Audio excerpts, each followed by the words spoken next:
après pas mal de temps à rechercher une solution, j'ai fini par trouver la solution pour le transfert de port pour le FTP. Alors, première chose à faire, c'est que sur le serveur FTP, on a donc des choses à modifier dans les options.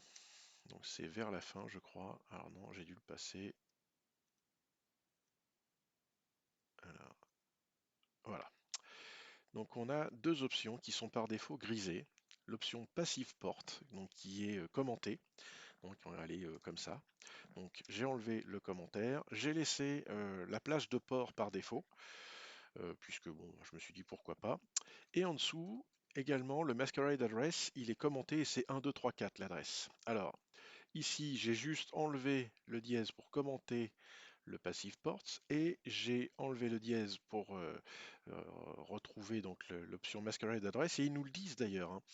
Si votre autre est natté, donc derrière le transfert de port, on doit autoriser ce genre de choses. Et ici, il faut spécifier l'adresse publique du pfSense. Et comme ça fonctionne. Donc là, je vous l'ai dit, ça, on décommente, donc on enlève le dièse, on laisse les ports par défaut. Ici, on enlève le dièse et on met l'adresse IP publique du pfSense. Hein, tout ça, c'est parce qu'on est sur un serveur dit FTP qui fonctionne en mode passif. Ne me demandez pas les détails, j'avoue, je ne les connais pas très bien. Une fois que j'ai fait ça, je quitte. Alors là, je vais pas faire de modification, non. Et je redémarre mon service pro FTPD. Service pro FTPD, restart. Une fois que j'ai fait ça, sur mon firewall, donc je fais ma NAT.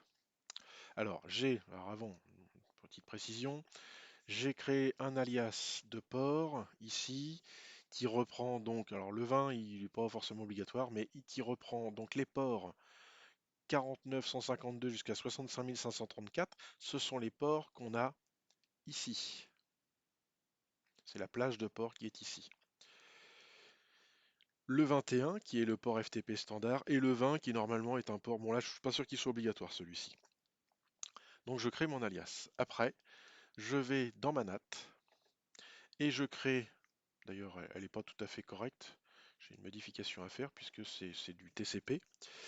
Euh, bon là je l'ai fait en TCP UDP, one address.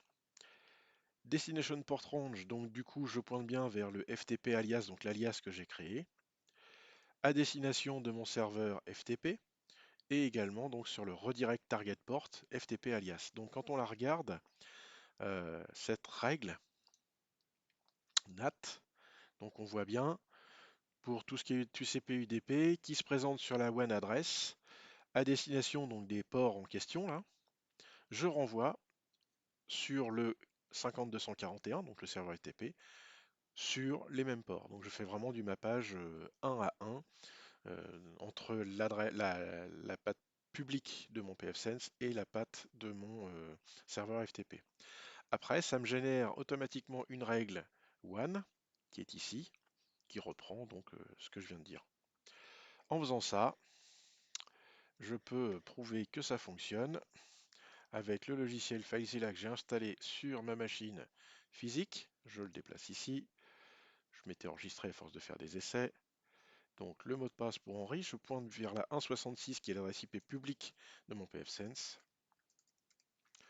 Et je peux afficher le contenu donc de mon FTP depuis l'extérieur. Voilà, c'était la dernière vidéo pour l'exercice.